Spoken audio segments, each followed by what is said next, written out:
Dia ciptakan semuanya. Keagungannya mengatasi langit bumi, sembah sujud di hadapannya. Oh, oh, yeah, yeah. Katakan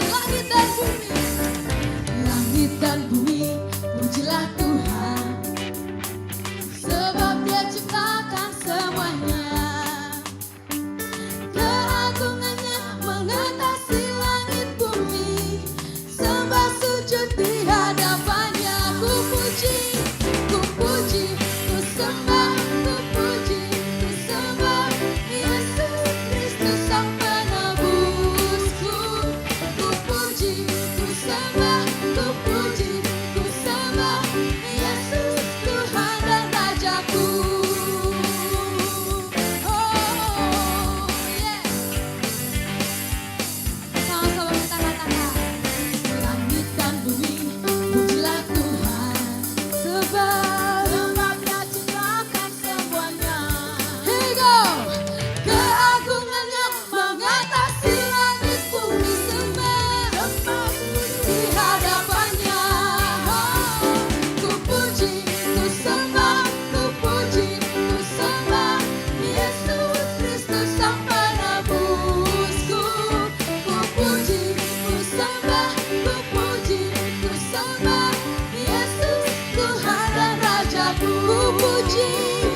bersinar oleh ucapanmu.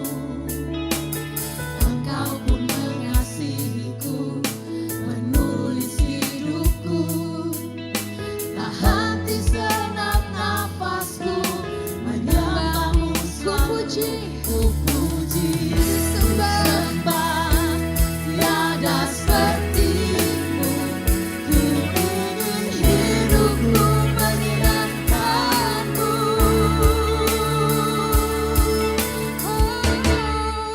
Segala puji, segala hormat, segenap hatiku menyembahmu. Terimalah segenap hidupku sebagai persembahan yang hidup.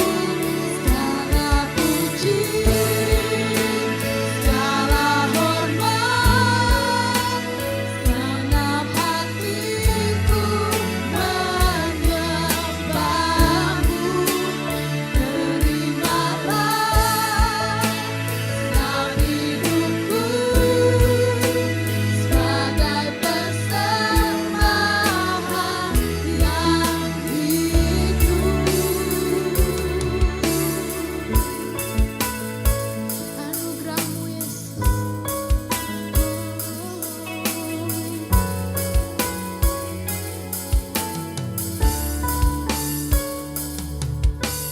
Anugerah-Mu kepadaku tak pernah berubah.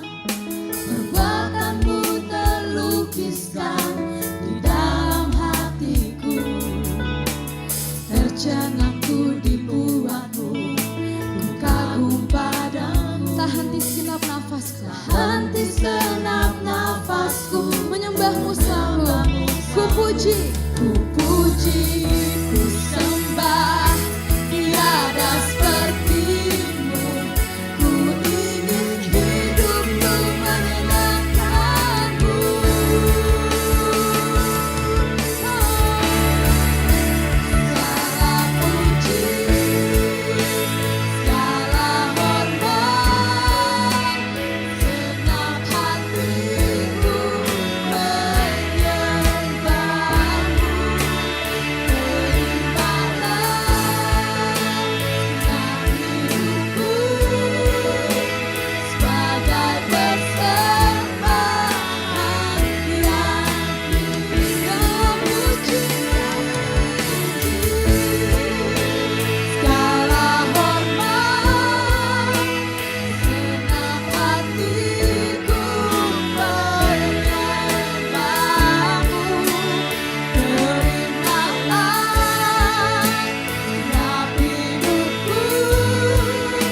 persembahan yang hidup, lidah bibirku, ucapan syukurku, pengakuan imanku. Terima kasih Tuhan, ku menyembahmu,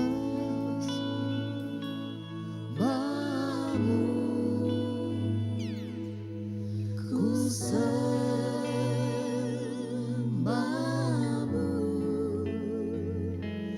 ku menyembahmu,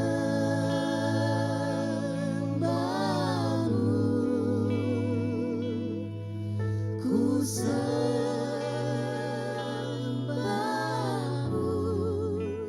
sebab namamu kudus, kudus Tuhan.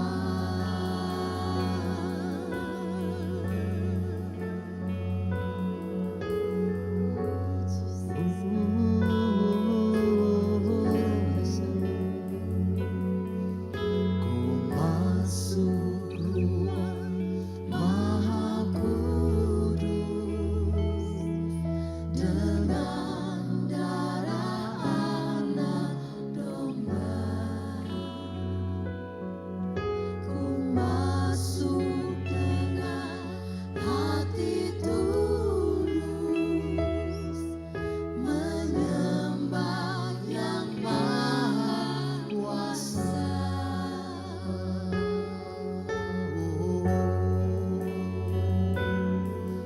Ku masuk ruang Maha Kudus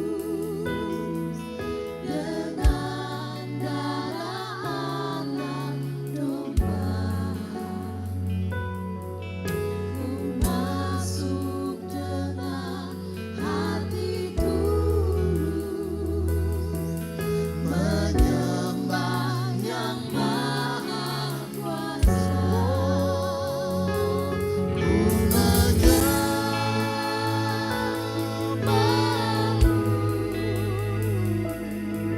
ku sembahmu,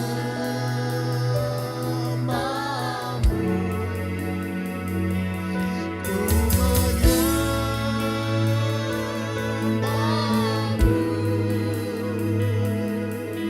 ku sembahmu,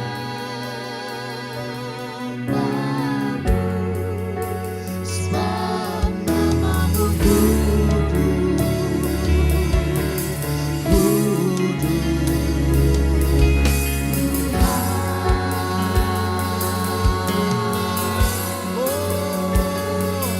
namamu ku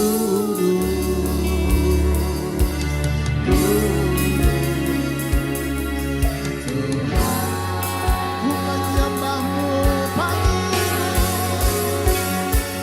ku menyembahmu,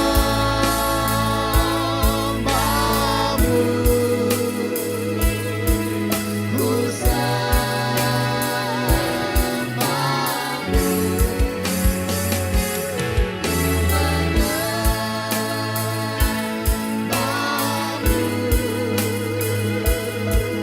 ku sembahmu, ku menyembahmu. Kami bukan sekedar hadir, kami bukan sekedar datang, tapi kami menyembahmu.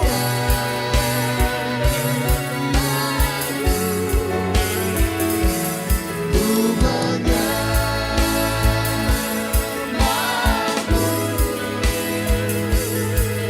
ku sembahmu, sebab namamu kudus, kudus Tuhan.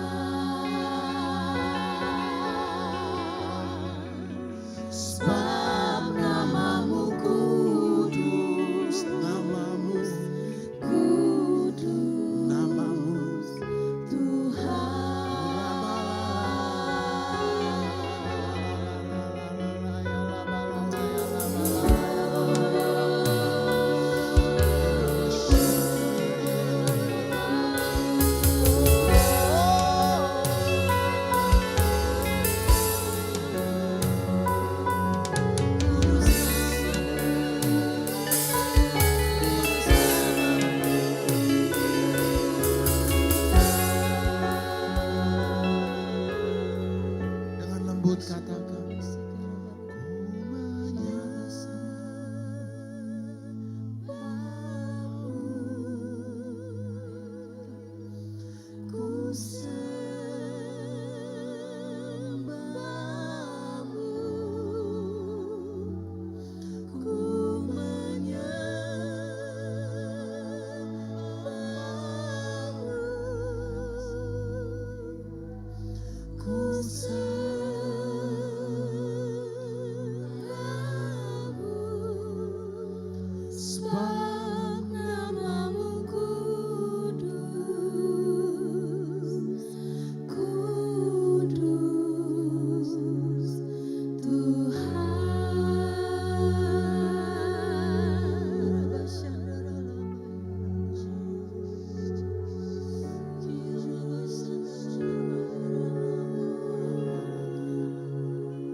Kami bukan sekedar hadir sebagai sebuah kebiasaan, tapi kami hadir dengan sebuah kesadaran bahwa Engkau ada.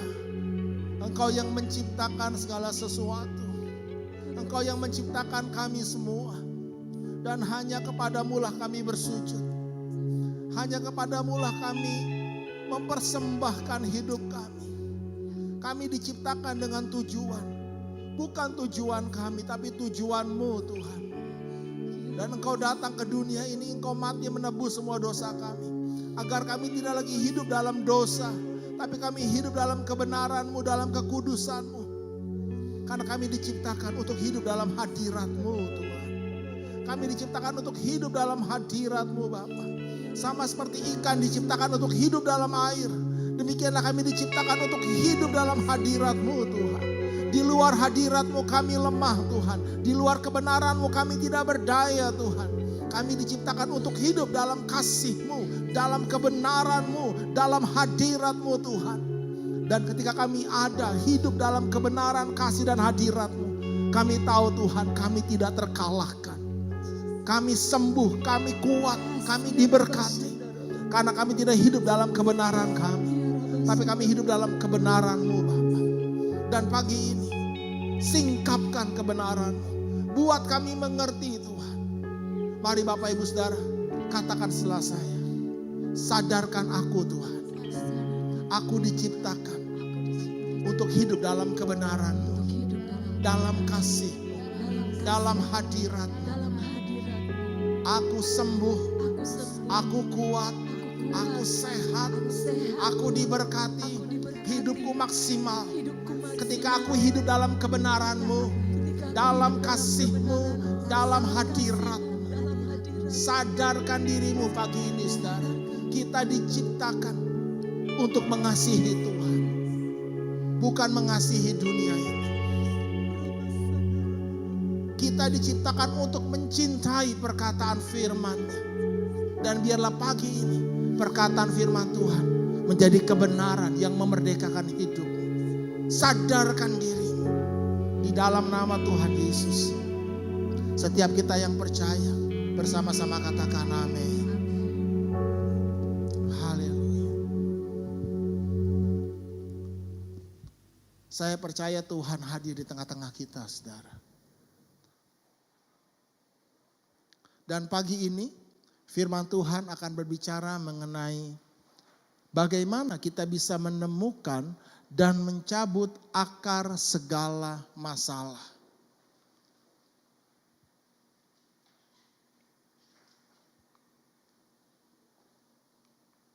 Bisa dibantu mungkin manual, next slide.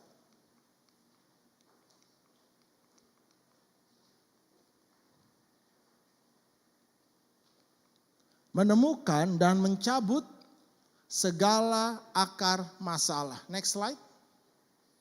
Kehidupan manusia itu diibaratkan seperti sebuah pohon. Itu yang Alkitab gambarkan tentang kehidupan manusia. Kita ambil contohnya Mazmur pasal yang pertama, ayatnya yang ketiga. Dikatakan, ia seperti pohon yang ditanam di tepi aliran air, yang menghasilkan buahnya pada musimnya dan yang tidak layu daunnya. Apa saja yang diperbuatnya berhasil. Ini adalah gambaran kehidupan orang benar. Orang yang kesukaannya ialah Taurat Tuhan dan yang merenungkannya siang dan malam. Mazmur 92 ayat yang ke-12 dikatakan orang benar akan bertunas seperti pohon korma dan akan tumbuh subur seperti pohon aras di Libanon. Lukas 3 ayat yang ke-9. Kapak sudah tersedia pada akar pohon. Dan setiap pohon yang tidak menghasilkan buah yang baik akan ditebang dan akan dibuang ke dalam api. Lukas 6 ayat 43 Tuhan Yesus berkata, karena tidak ada pohon yang baik yang menghasilkan buah yang tidak baik. Dan juga tidak ada pohon yang tidak baik yang menghasilkan buah yang baik. Jadi Anda harus menyadari bahwa sumber masalah itu ada di pohonnya atau di buahnya. Kalau kita umpamakan kehidupan manusia seperti pohon, buah dari sebuah pohon itu tidak pernah menjadikan pohon itu baik atau tidak baik. Buah dari sebuah pohon hanya menunjukkan apakah pohon itu baik atau tidak baik. Jadi kalau hidup Anda yang keluar apa dalam hidupmu? Kalau hidupmu yang keluar adalah masalah, keluh kesah, selalu kepahitan, kecewa, itulah buah hidup Anda. Dan Anda harus menyadari bahwa sumber masalahnya ada di pohonnya atau di buahnya. Ada di pohonnya, bukan di buahnya. Siapa pohonnya? Orangnya atau masalahnya? Orangnya. Bukan masalahnya. Jadi yang harus dibenahi pertama kali bukanlah masalah Anda, tetapi Andanya dulu. Amin. Tolong next slide ya. Next ya, karena saya nggak pegang kontrol jadi nggak bisa next. Karena slide-nya ada banyak. Nah saudara, Anda harus menyadari ini. Kalau saya tanya kepada Anda hari ini, atau Anda bisa tanya kepada banyak orang, apa masalahmu? Dan orang akan menjawab, apa masalahnya? Oh, keuangan saya, Pak. Oh, pasangan saya, Pak, selingkuh. Suami saya, istri saya, Pak. Oh, saya punya masalah, pekerjaan saya, bisnis saya. Tidak pernah ada orang yang berkata, saya punya masalah, Pak. Dan masalahnya adalah saya. Angkat tangan semuanya. Bilang apa? Akar masalahnya adalah saya. Buah dari sebuah pohon tidak pernah menjadikan sebuah pohon itu baik atau tidak baik. Buah sebuah pohon hanya menunjukkan apakah pohon itu baik atau tidak baik. Anda mau lihat siapa saya yang sebenarnya? Lihat istri saya, lihat anak-anak saya. Karena mereka adalah buah dari hidup saya. Jadi kalau Anda mau menilai seorang itu hamba Tuhan yang benar atau tidak, Tuhan Yesus berkata bukan dari pelayanannya. Halo? Tapi dari mananya? Pernikahannya, buahnya. Anda jangan tertipu saudara. Buah yang sesungguhnya itu bukan pekerjaan, bukan pelayanan kita. Karena orang yang sesat pun bisa berhasil dan sukses hidupnya. 2 tahun yang lalu saya dan istri keluarga kami ke Amerika dan kami mengunjungi satu gereja yang luar biasa. Saya masuk, saya kagum saudara, itu gereja excellent. Ternyata itu gereja Mormon. Saya baru sadar setelah di dalam. Kapasitas 21.000 orang, ibadah saudara. Core-nya luar biasa. Jadi jangan salah menilai. Tuhan berkata gini, dari buahnya lah. Dari mana? Dari pernikahan, dari keluarganya. Karena apa? Karena saya bisa main sandiwara di panggung, saudara. Tapi saya tidak bisa main sandiwara di rumah. Siapa saya yang sebenarnya? ketika saya tidak terlihat, yaitu di rumah sehari-harian. Jadi kita sepakat hari ini, yang harus dibenahi pertama kali bukanlah masalahnya, tetapi orangnya. Dan ngomong-ngomong, siapakah orangnya? Haleluya. Ya, beri kemuliaan bagi Tuhan, saudara. Dan kalau kita bicara mengenai pohon, ada dua bagian pohon yang tidak kelihatan dan yang tidak kelihatan. Next, mana yang menentukan?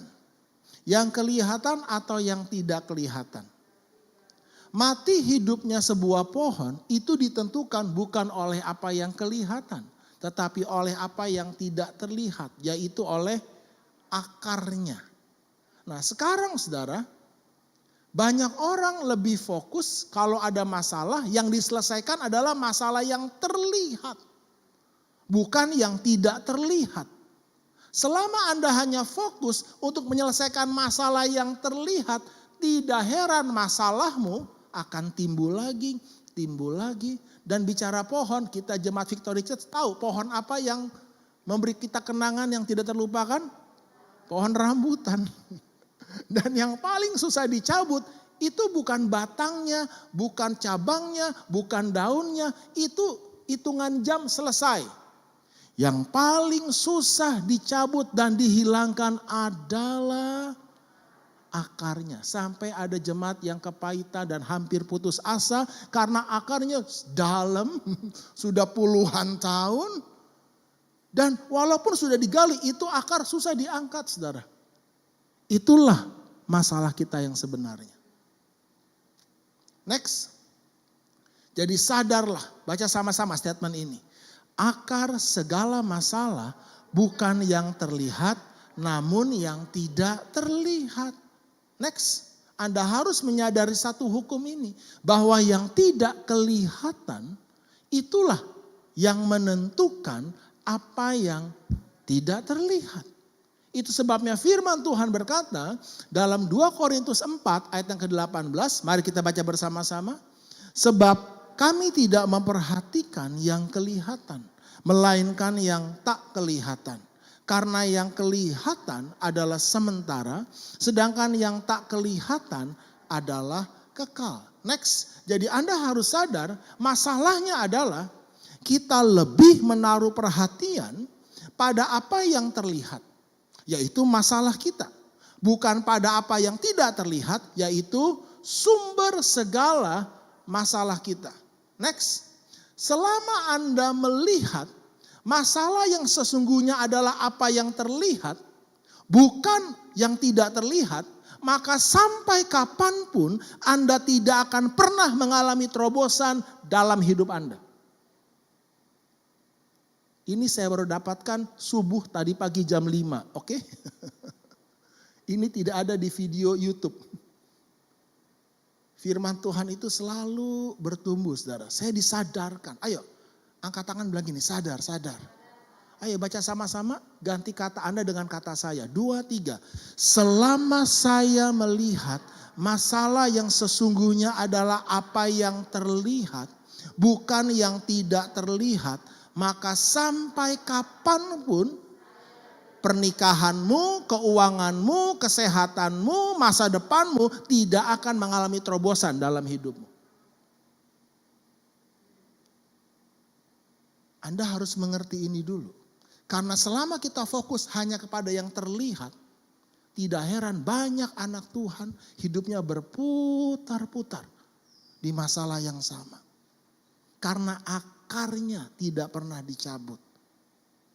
Next, jadi sadarlah bahwa sumber masalah adalah kita salah dalam melihat apa yang sebenarnya. Kita tertipu, saudara. Kita pikir masalah kita sebenarnya itu tidak punya uang atau kurang uang. Atau misalnya sakitlah. Bukan, itu hanya yang kelihatan. Kita pikir masalah adalah suami saya keras Pak, KDRT. Itu yang kelihatan. Anda mau tebang suami Anda? Tuhan angkatlah dia. Supaya saya bisa nikah lagi. Anda nikah lagi sama aja. Karena akarnya Anda. Bukan suami Anda. Jadi mulai hari ini. Next tolong. Coba Anda belajar melihat masalah. Bukan masalahnya. Tetapi akar masalahnya. Miliki pola pikir seperti ini. Jadi begitu saya dan Sandy punya masalah. Kami cek dulu nih. Kok ngulang lagi ya? Kenapa kita susah? Duit. Dari dulu susahnya duit. Ada apa ini? Berarti ada yang salah nih. Apa akarnya? Kenapa kok saya terus kecewa, marah, putus asa, ada masalah bunuh diri, ada masalah ngobat, ada masalah mabuk. Kenapa ya? Cari akarnya. Amin. Karena ada perbedaan yang sangat besar antara menyelesaikan masalah dengan akar masalah. Anda tidak bisa menyelesaikan masalah yang kelihatan sama seperti Anda menyelesaikan masalah yang tidak kelihatan. Kita ambil contoh. Next. Masalah kemiskinan. Ini salah satu masalah utama dunia, saudara. Dan saya sebagai gembala bersama Sandy, khususnya istri saya, kalau Anda curhat atau Sandy tahu ada jemaat yang punya masalah, sakitkah, kekurangankah, atau masalah hubungan, itu bikin Sandy kadang-kadang susah tidur, saudara. Dia sampai gelisah sendiri. Nah, dampaknya ke saya, oke. Saya kalau lihat dia pusing, saya juga ikut pusing. Tapi kalau saya lihat dia ketawa, makanya saya suka sekali buat video waktu dia ketawa. Karena buat saya itu hiburan buat saya. Kalau saya lihat istri saya ketawa, yes. Amin. Ya, dan kami terus diskusi, kenapa ya? Saya ingin jemaat Victory Church mengerti ini. Tuhan tidak pernah menciptakan manusia untuk hidup dalam penderitaan. Camkan itu baik-baik. Kalau hidup Anda menderita, itu bukan karena kehendak Tuhan. Please. Ini kehendak Tuhan kok saya sakit. Saya tidak punya uang. Please, Tuhan tidak pernah menciptakan manusia untuk hidup dalam penderitaan. Kalau hidup manusia menderita, itu adalah akibat dosa. Cari akarnya. Akarnya adalah dosa. Contoh misalnya kita lihat masalah kemiskinan. Ya. Next. Biasanya waktu kita lihat ada masalah kemiskinan seperti pandemi yang kita alami 1 tahun ini, saudara. Kurang lebih ya, sudah lebih 1 tahun. Ada orang susah, gak punya makan atau sulit makan. Cenderung apa? Kita langsung memberikan bantuan langsung. Ya, pemberian paket sembako. Nah, menurut Anda, pemberian paket sembako tidak salah. Kita menolong orang kasih uang yang susah tidak salah. Tapi itu menyelesaikan masalah atau akar masalah? Itu menyelesaikan masalah. Tapi tidak menyelesaikan akar masalahnya. Sadari itu, saudara. Saya dan istri waktu kapan beberapa tahun yang lalu kami punya tabungan gak banyak, saudara. Lalu datanglah jemaat nangis-nangis minta tolong di Uber utang. Dulu belum ada Bu Kristina, belum ada VMC. Kami juga gak tahu gimana caranya nanganin utang. Karena gak tega, kasihan, kok pas ya uang di bank sama utang dia pas. Nah, pikiran naifnya apa? Oh, ini memang buat nolong dia. Kami tuh ambil semua uang kasih ke dia loh. Seneng gak? Masalahnya selesai? Masalahnya selesai. Tapi 6 bulan kemudian datang lagi nangis-nangis lagi. Jadi tidak ada yang salah untuk kita memberi bantuan, pertolongan. Tapi Anda harus sadar bahwa itu tidak menyelesaikan masalah. Itu hanya menyelesaikan masalah tapi tidak menyelesaikan akar masalah. Dan bicara kembali soal kemiskinan, saudara. Next, 2 tahun yang lalu saya tuh benar-benar diberkati, kami datang ke konferensi misinya Saddleback Church. Ya, Pastor Rick Warren. Dan next, Pastor Rick Warren itu punya satu program misi namanya Peace. P-nya itu planting churches, penanaman gereja. E-nya itu adalah equip the leaders. A-nya adalah assist the poor, C-nya adalah care for the sick, pelayanan orang sakit, dan E-nya adalah education for the next generation. Lalu kami milih, kami mau ambil yang mana nih dari 5 ini. Nah saya kepikiran jemaat kan, aduh masalah kemiskinan nih, masalah uang. Ya udah kami belajar dan saya dicelikan di situ saudara. Ada tim khusus, ada survei, ada penelitian yang mendalam saudara. Membahas apa sih sebenarnya akar dari kemiskinan. Ternyata masalah kemiskinan itu bukan masalah kurang uang atau tidak punya uang. Memang kalau Anda lihat definisi miskin adalah orang yang kekurangan. Kurang lebih seperti itu. Tapi sebenarnya itu masalah yang kelihatan. Tapi apa akarnya? Kenapa hidup Anda kok susah, duit. Karena pandemi Pak. Jujur aja sebelum Anda pandemi juga susah kan? Kalau kita lihat orang yang menerima sembako atau bantuan sebelum pandemi juga udah terima. Jadi bukan karena pandeminya ya memperparah aja iya. Tapi saya ingin Anda hari ini punya pola pikir yang baru. Jangan hanya fokus menyelesaikan masalah, tetapi fokus menyelesaikan akar masalahnya. Amin. Dan ternyata saudara, akar masalah kemiskinan adalah identitas diri. Cara berpikir yang salah. Tentang dirinya, tentang uang, tentang keadaan. Mereka mempersalahkan saya miskin karena keadaan. Itu pola pikir orang miskin, orang susah. Jadi waktu kita memberi bantuan sebenarnya, bantuan kepada orang miskin tidak boleh terus menerus. Pada waktu misalnya terjadi bencana, oke, itu bisa diberikan karena itu darurat. Tapi tidak bisa terus menerus. Kalau terus menerus diberikan, maka tanpa kita sadari menurut penelitian mereka, kita memberikan identitas kamu itu miskin, kamu itu susah, kamu itu lemah, kamu perlu dibantu. Itu pikiran bawah sadar yang ditransfer waktu kita terus menerus menolong, memberi bantuan kepada orang yang susah. Makanya sekali-sekali mesti ditahan supaya dia sadar gitu. Kan gak boleh bergantung kepada manusia. Angkat tangan semuanya. Bilang apa? Saya berharap Anda mengerti ini. Jadi next tolong. Kita memang lebih senang melihat kalau pertolongan orang miskin itu orang kasih sembako. Sekarang ada istilah baru ya. Tangan memberi, tangan kanan memberi, tangan kiri selfie. Itu menarik tuh. Ya. Supaya dilihat, Victory Church Indonesia memberikan bantuan kepada orang-orang yang miskin dan berkekurangan. Tapi sejujurnya saudara, karena lebih enak kan dilihat. Ternyata saudara, Pastor Rick Warren bersama timnya, kami belajar. Mereka mengerjakan project peace ini, salah satunya assist the poor itu di negara Rwanda. Kalau Anda klik negara Rwanda, itu mengalami pertumbuhan ekonomi, perbaikan yang eksponensial. Karena satu gereja lokal ini saudara, program peace ini.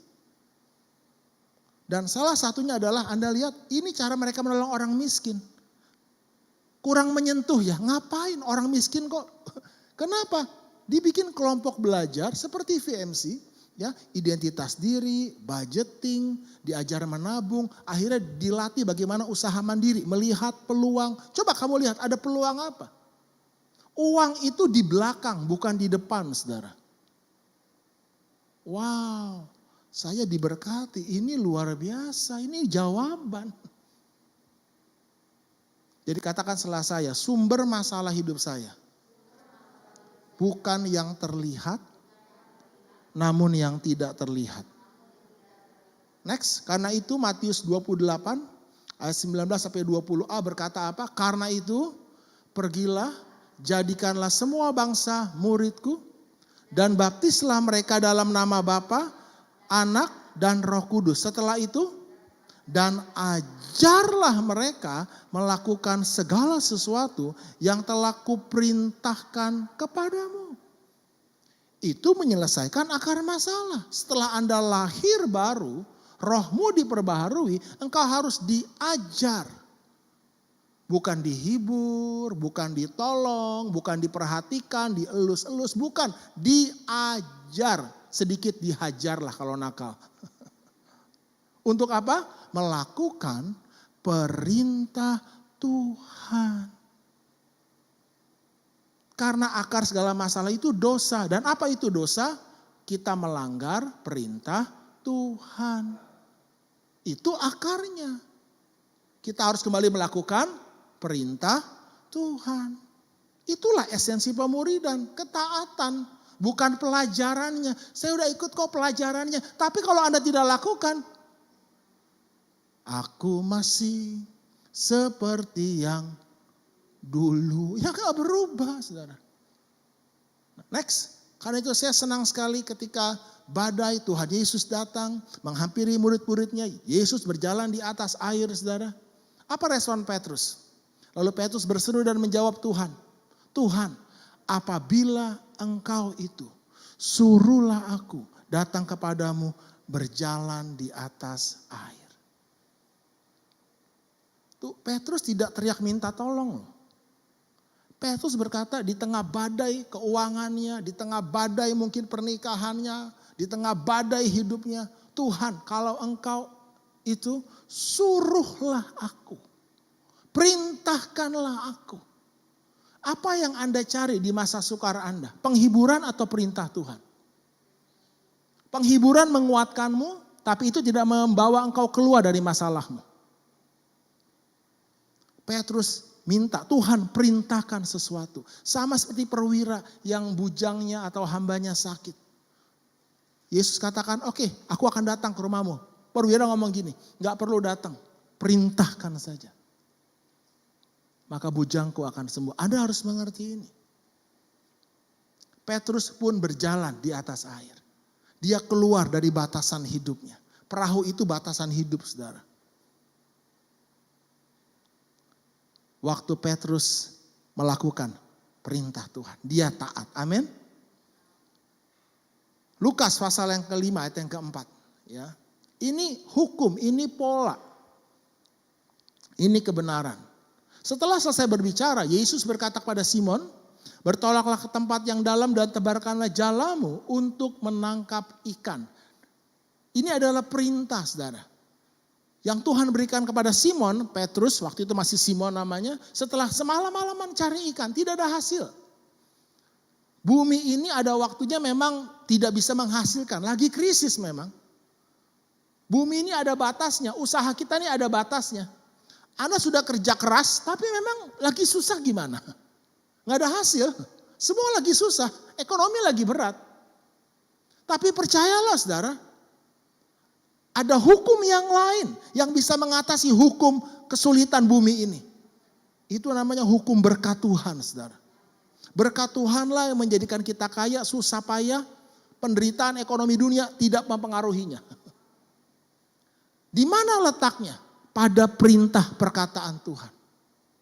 Di tengah kondisi Simon yang capek, letih, tidak berdaya, stres, depresi, Tuhan kasih perintah. Apa perintahnya? Pergilah ke tempat yang dalam, tebarkanlah jalamu.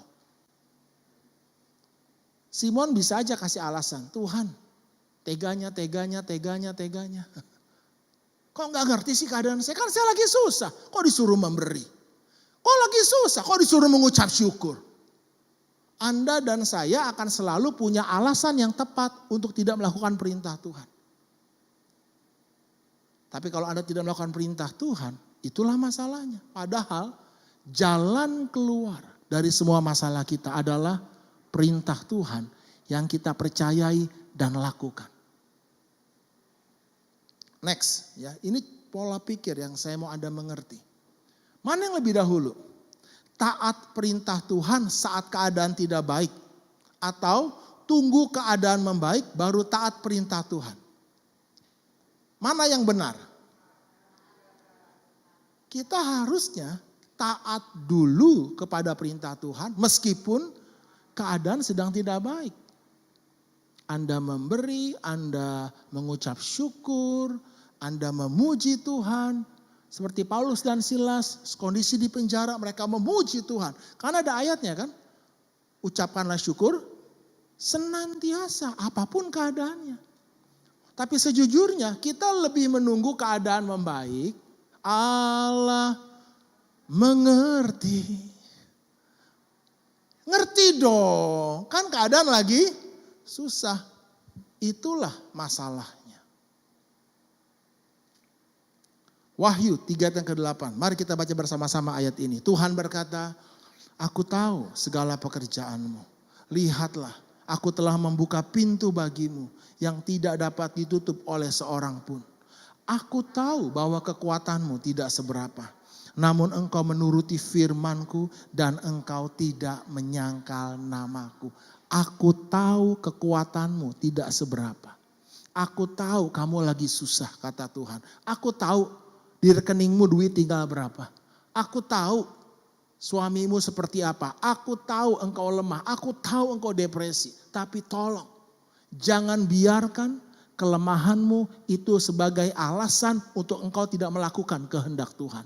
Perintah Tuhan. Jangan biarkan kesulitanmu menjadi alasan untuk engkau tidak mengucap syukur. Untuk engkau tidak memberi. Untuk engkau tidak berbuat kebaikan. Untuk engkau tidak melayani Tuhan. Kenapa? Matilah kau. Ini hukumnya, orang yang melakukan kehendak Allah, sekalipun di masa sukar, tetap hidup selama-lamanya. Ketika kita taat, aku tahu kekuatanmu tidak seberapa. Namun engkau menuruti firmanku. Dan engkau tidak menyangkal namaku. Lihatlah, aku membuka pintu bagimu yang tidak dapat ditutup oleh seorang pun. Tuhan bisa buka jalan di saat tiada jalan. Ketika Anda taat.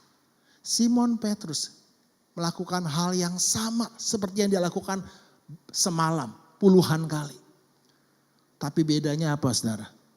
Yang semalaman itu dia lakukan, itu kehendak dia. Tapi yang satu itu yang terakhir, itu kehendak Tuhan. Karena Tuhan yang perintahkan. Itu yang membedakan, saudara. Amin. Next. Jadi Anda lebih senang yang mana? Yang ditolong langsung, kelihatan, atau yang tidak kelihatan? Diajar dan dilatih taat. Jujur, kalau lebih senang yang mana? Langsung enak kan? Langsung kerasa. Tapi saya ingin Anda hari ini sadar. Itu sebabnya next, ya di Victory Church Indonesia kita ada namanya VLT, identitas diri. Siapa yang sedang mengikuti dan sudah mengikuti Victory Life Transformation, identitas diri, angkat tangannya. Waduh, berdiri dong, berdiri biar tahu, biar kelihatan di kamera, lihat kamera kalau bisa. Oke, beri tepuk tangan dulu dong, saudara ya. Ya, sudah angkatan yang ketiga, saudara. Yang pertama saya bersama semua supervisor, lalu yang kedua adalah seluruh V-Club leader, dan yang ketiga sekarang adalah anggota V-Club leader. Dan itu via Zoom, saudara. Ya, kita juga VMC, Victory Mentoring Community, tentang keuangan dan tentang pernikahan. Banyak orang yang mengikuti VMC pada mulanya berpikir, oh saya diapain? Oh mungkin saya akan ditolong, mungkin dikasih pinjaman. Ternyata tidak sama sekali. Dikasih apa? Dikasih firman. Suruh dengerin khotbah. Buat ringkasan khotbah. Buat renungan. Opo iki. Next. Karena apa, saudara? Karena kami sadar itu menyelesaikan akar masalah. Bukan menyelesaikan masalah. Next. Jadi poinnya adalah, selama Anda melihat masalah yang sesungguhnya apa yang terlihat bukan yang tidak terlihat, maka sampai kapanpun Anda tidak akan pernah mengalami terobosan dalam hidup Anda. Next, selama Anda melihat kebahagiaan, kesehatan, kesembuhan, pemulihan, berkat hanya dari yang terlihat, maka Anda akan tertipu. Karena kebahagiaan yang sesungguhnya bukan yang terlihat. tetapi yang tidak terlihat. Kekayaan yang sesungguhnya bukan yang terlihat, tetapi yang tidak terlihat. Tapi masalahnya kita mengukur kaya, sembuh, bahagia dari yang terlihat. Makanya kita ketipu.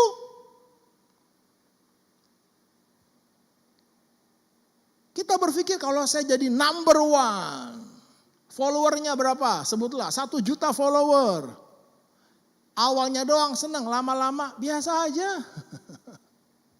Empty. Benar Bapak Ibu, gak puas. Anda ketipu. Kalau saya punya uang 1 miliar, wah. Kalau saya punya mobil, sebutlah Alphard. Setelah punya, biasa aja kok. Ya, saya ngomong-ngomong sama Bang Heri, Pastor Heri dari House of Worship California.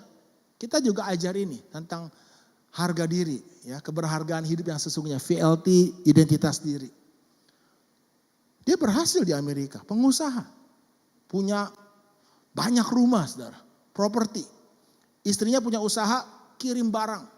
Secara keuangan sangat diberkati. Lalu dia cerita begini, Pastor, yang tadi kita belajar itu benar. Saya dulu berpikir ya, RN itu suster yang paling tinggi di Amerika, gaji paling besar. Setelah nyampe, biasa aja. Lalu mau ngapain lagi? Rumah, kejar rumah, biasa aja. Benar, empty, saudara. Karena kebahagiaan yang sesungguhnya bukan yang terlihat, bukan pada jabatan, bukan pada apa yang Anda miliki, tetapi pada apa yang tidak terlihat. Yaitu apa? Cara berpikirmu. Amin. Next, jadi Anda harus sadar begini. Kebenaran yang sesungguhnya bukan apa yang terlihat, tetapi apa yang tidak terlihat. Ayo sama-sama katakan ini. 2, 3. Kebenaran yang sesungguhnya bukan apa yang terlihat, tetapi apa yang tidak terlihat. Sebab itu firman Tuhan berkata, kami memperhatikan bukan yang kelihatan, tetapi yang tidak kelihatan. Apa itu? Perkataan Tuhan. Pikiran Tuhan. Minggu depan saya akan jelaskan ini kepada saudara. Bahwa sumber segala sesuatu itu bukan yang terlihat. Tetapi apa yang tidak terlihat. Katakan setelah saya yang sebenarnya. Bukanlah apa yang terlihat. Tetapi apa yang tidak terlihat. Apakah itu pikiranmu? Katakan semuanya, pikiran saya. Sekarang ada tidak yang bisa melihat pikiran Anda? Dan buah dari pikiran yang tidak terlihat adalah perkataan. Khususnya perkataan di dalam diri kita. Pada mulanya adalah firman. Firman itu apa? Perkataan Allah. Perkataan Allah itu apa? Pikiran Allah.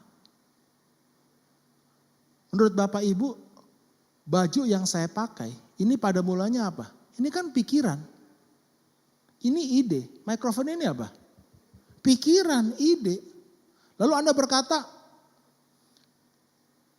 pikiran saya tidak nyata gitu, tidak benar lah.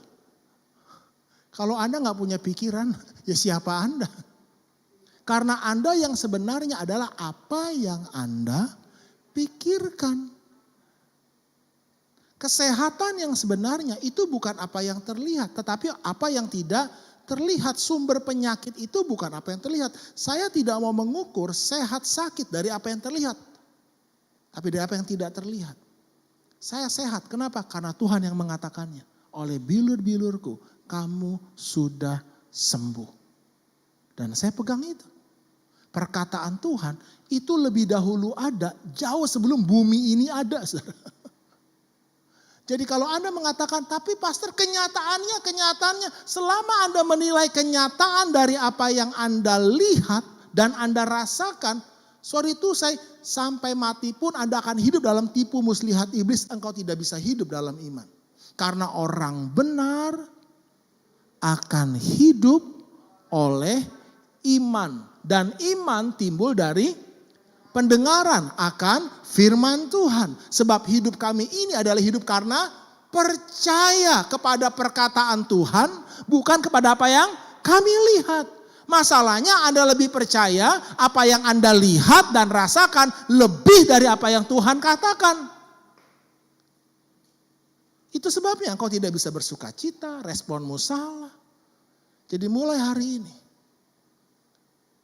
sadarlah bahwa perkataan Tuhan itulah kebenaran yang sesungguhnya. Yang harus kita percayai dengan segenap hati kita.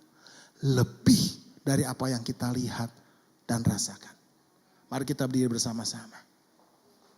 Terima kasih Tuhan. Firman-Mu berkata Kau besertaku. Nyanyikan lagu ini saudara. Saya rindu saudara menyadari pagi ini. Apa akar masalah hidupmu yang sebenarnya adalah apa yang kau pikirkan. Itu tidak sama seperti apa yang Tuhan katakan. Karena itu firman Tuhan berkata, hai anakku, perhatikanlah perkataanku. Arahkanlah telingamu kepada ucapanku. Janganlah itu menjauh dari matamu. Simpanlah itu dalam lubuk hatimu. Maka perkataan-perkataanku yang engkau dengar, engkau arahkan telingamu, yang kau simpan dalam lubuk hatimu. Itulah yang akan menjadi kehidupan bagi mereka yang mendapatkannya. Dan kesembuhan bagi seluruh tubuh kita, tubuhmu. Kita dirancang saudara untuk hidup dari perkataan Tuhan. Sebab manusia hidup bukan dari roti saja. Tapi ada setiap firman yang keluar dari mulut Allah. Firman-Mu berkata Kau besertaku. Di tengah badai sekalipun, maka kuat roh dan jiwaku. Tangan-Mu Tuhan selalu ku nantikan. Di setiap langkahku percaya firman-Mu. Firman-Mu kami percaya dengan segenap hati kami. Maka kuat roh dan jiwaku. Tangan-Mu Tuhan selalu ku nantikan. Di setiap langkahku percaya. Dengan sayap-Mu ku akan terbang tinggi di tengah badai hidup. Ku tak menyerah. Kau kekuatan dan perlindungan bagiku. Pertolonganku di tempat maha tinggi. Ku mengangkat tanganku, aku berserah. Kau ku nantikan, Kau yang ku sembah, Yesusku.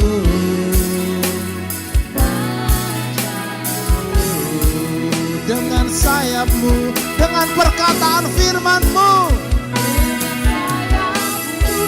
yang aku percayai, aku akan terbang tinggi karena kepercayaanku kepada firman Tuhan. Sumber kehidupanku, kesembuhan bagi seluruh tubuhku adalah perkataan Tuhan.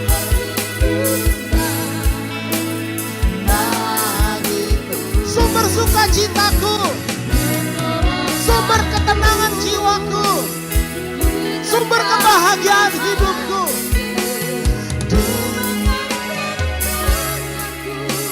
Aku berserah, Kau ku nantikan, Kau yang Kau ku nantikan. Firman-Mu, perkataan-Mu, perintah-Mu, Kau ku nantikan. badai hidupku. Kau aku sembah, Yesusku, Rajaku.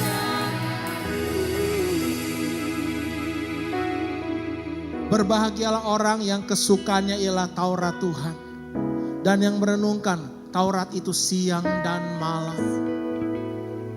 Ia akan seperti pohon yang ditanam di tepi aliran air. Ia akan menghasilkan buahnya pada musimnya. Apa saja yang diperbuatnya pasti berhasil. Masalahmu yang sebenarnya bukanlah apa yang kelihatan, tetapi apa yang tidak kelihatan. Apa yang kau percayai sebagai kebenaran? Apa yang kau pikirkan? Apakah sama dengan apa yang Tuhan pikirkan? Bapa, meteraikan firman-Mu ini Tuhan. Celikan mata kami, untuk kami dapat melihat kebenaran yang sesungguhnya. Bukan yang terlihat, tetapi yang tidak terlihat. Kami yang sebenarnya bukanlah yang terlihat. Tubuh kami hanya sementara. Tetapi roh, jiwa, pikiran, perasaan kami itu kekal. Biarlah firman-Mu boleh mengisi penuh pikiran kami. Biarlah firman-Mu menjadi penguasa tunggal dalam hidup kami. Orang benar akan hidup oleh apa yang Tuhan katakan. Karena orang benar mempercayai perkataan Tuhan lebih dari apa yang dia lihat atau rasakan. Dan oleh sebab itu, orang benar itu akan mengalahkan dunia. Mengalahkan keadaan dunia yang sulit ini. Mari kebuka kedua tangan saudara hari ini, terima berkat Tuhan. Kalau engkau membawa persembahan, membawa persepuluhan, kau bisa angkat. Saudara datang kepada Tuhan dengan sikap pikiran hati yang benar. Tuhan sudah melakukan semuanya bagi kita di kayu salib. Tuhan sendiri telah memikul dosamu, dosa saya, sakit penyakitmu, sakit penyakit saya, kemiskinan, penderitaan jiwa kita. Dan Tuhan berkata, sudah selesai anakku. Aku menghendaki engkau sembuh. Sudah selesai anakku. Aku menghendaki engkau diberkati. Aku menghendaki engkau bangkit dan hidup dalam kekudusan. Sudah selesai anakku. Aku sudah selesaikan semua bagimu. Bangkitlah, berjalanlah, bersoraklah, bersukacitalah. Terima kekuatan yang baru. Pemulihan, anugerah, hikmat Allah turun dalam hidupmu.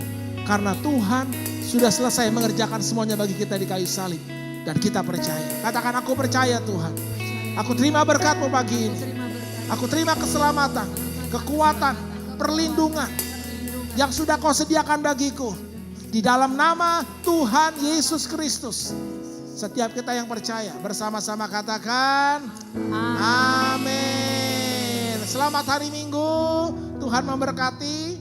Persembahan bisa ditaruh di belakang saudara ya. Ibadah sudah selesai. Sampai jumpa minggu depan di ibadah onsite dan juga live streaming.